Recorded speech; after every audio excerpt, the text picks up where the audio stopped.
Hello, welcome to অরিফাইম। দেখো আজকে আমাদের 15 নম্বর chapter care of terminally ill patient. ঠিক আছে, সেই টার্মিনালি ইল পেশেন্টের যে কেয়ারের ক্ষেত্রে আমাদেরকে প্রথম জেনে নিতে হবে কি একটা থিওরি, যেটাকে আমরা কি বলি loss, grief and grieving process. এটা কিন্তু আমাদেরকে আগে জেনে নিতে হবে। লস কি মানে কোনো কিছু ক্ষতি হয়ে যাওয়া, মানে কি আমাদের জীবন থেকে বা আমাদের থেকে কোনো কিছু একটা লস হয়ে যাচ্ছে, ক্ষতি হয়ে যাচ্ছে, সেটা হচ্ছে তাহলে লস। গ্রিপ কি মানে দুঃখ, মানে কোনো কিছুতে আমরা দুঃখ পাচ্ছি, সেটা হচ্ছে যে লস, সরি গ্রিপ। আর তাহলে গ্রিভিং কি না দুঃখজনক ঘটনা, একটা ট্রেন দুর্ঘটনা হয়ে গেছে, এটা কি একটা দুঃখজনক ঘটনা। বা একটা জায়গায় কোথাও আর্থকুয়েক হয়ে একটা বিল্ডিং ভেঙে পড়ে গেছে, এটা একটা খুব দুঃখজনক ঘটনা। বোঝা গেল? এরকম জিনিসকে আমরা বোঝাতে চাই। দেখো এবার হচ্ছে যে আমাদের প্রথম আমরা শুরু করছি কি কনসেপ্ট অফ লস। লস জিনিসটা কি? এটা কি না স্টেট অফ ডিপ্রিভেশন। ঠিক আছে, কি মানে কাদের হবে? when a person is deprivated of something or someone, মানে যে লসটা হবে কিছু কোনো কিছু, মানে যেটা আমরা সামথিং বলি না, সামথিং আমাদের একটা এই সামথিং লস হয়েছে, কিছুটা লস হয়েছে, এরকম সামথিং বা সামওয়ান, মানে কাউকে আমরা হারিয়ে ফেলবো বা আমাদের কিছু একটা ক্ষতি হয়ে যাবে। ঠিক আছে, সেটাকে আমরা বোঝাতে চাইছি স্টেট অফ ডিপ্রিভেশন।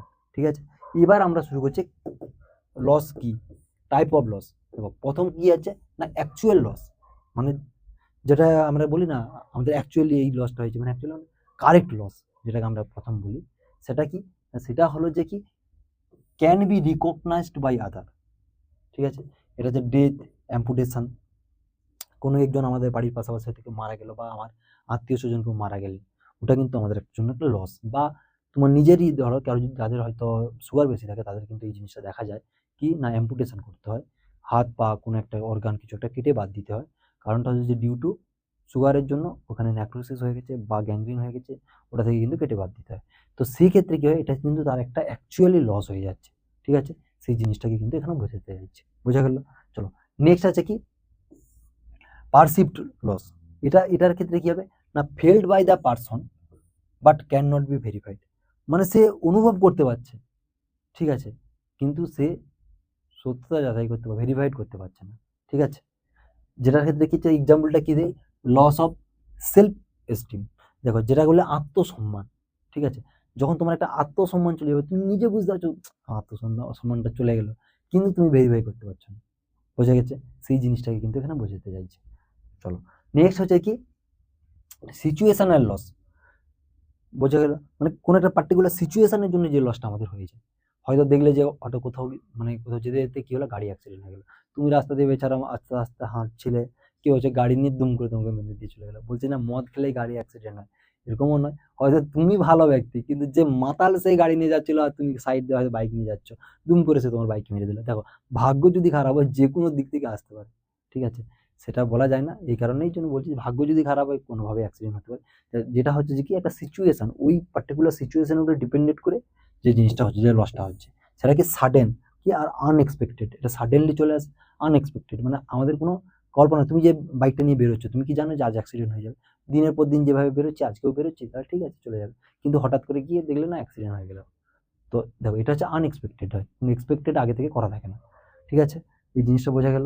এটা এক্সাম্পল কি আছে অ্যাক্সিডেন্ট, জব লস, হয়তো হঠাৎ তোমাকে দেখলে তুমি একদিন ডিউটি গেছো, তোমাকে এনএস করলো যে ইউ আর দ্য ফায়ার, মানে রাস্টিকেট, মানে বের করে দিল জব থেকে, কি করবে? তোমার হাতে কিছু করার নেই। এই জন্য বলি যে একটা সিকিউর জব খোঁজার চেষ্টা করো। ঠিক আছে, চলো ম্যাচুরেশনাল লস। এটা কি হবে occurs as part of growth. ঠিক আছে, মানে যেটা হচ্ছে এটা একটা লস হয় কিন্তু একটা কি একটা গ্রোথের পার্ট। ঠিক আছে, সেক্ষেত্রে কি আমাদের যে ম্যানোপজ, ফিমেলদের যে ম্যানোপজ হয় 42 ইয়ার্সের পরে ম্যানোপজ হয়ে যায়, এই যে জিনিসটা এটা কিন্তু একটা ডেভেলপমেন্ট স্টেজ। 42 এলে ম্যানোপজ হয়ে যাবে, এটা কিন্তু অ্যাকচুয়ালি লস একটা, কিন্তু এটা কিন্তু ডেভেলপমেন্টে হচ্ছে। ঠিক আছে, যেমন রিটায়ারমেন্ট, যেমন 60 বছর হয়ে গেলে তুমি রিটায়ার নিতে হবে, সেই যে জিনিসটা এটা কিন্তু একটা ডেভেলপমেন্ট, কিন্তু ব্যাপারটা হচ্ছে এটা কিন্তু পার্মানেন্টলি দেখতে মনে হলে একটা লস হচ্ছে। ঠিক আছে, এটা কি হবে occurs as part of growth. ঠিক আছে, এবার দেখো এবার আমি শুরু করছি কনসেপ্ট অফ গ্রিপ। এটা কি grief is a normal emotional response to loss. ঠিক আছে, নর্মাল জিনিসটা বুঝো, ইমোশনাল রেসপন্স টু লস মানে তোমার কিছু লস হয়ে যাওয়ার জন্য, যেটা তুমি চিন্তা হয়তো কেউ মারা গেছে, সেই যে জিনিস সিচুয়েশনটা তুমি যেটা ইমোশনালি যেটা ভাবছো সেটা হচ্ছে যে মানে দুঃখ, আমরা বলি না দুঃখ পাচ্ছ। ঠিক আছে, বোঝা গেল জিনিসটা, বোঝা গেল।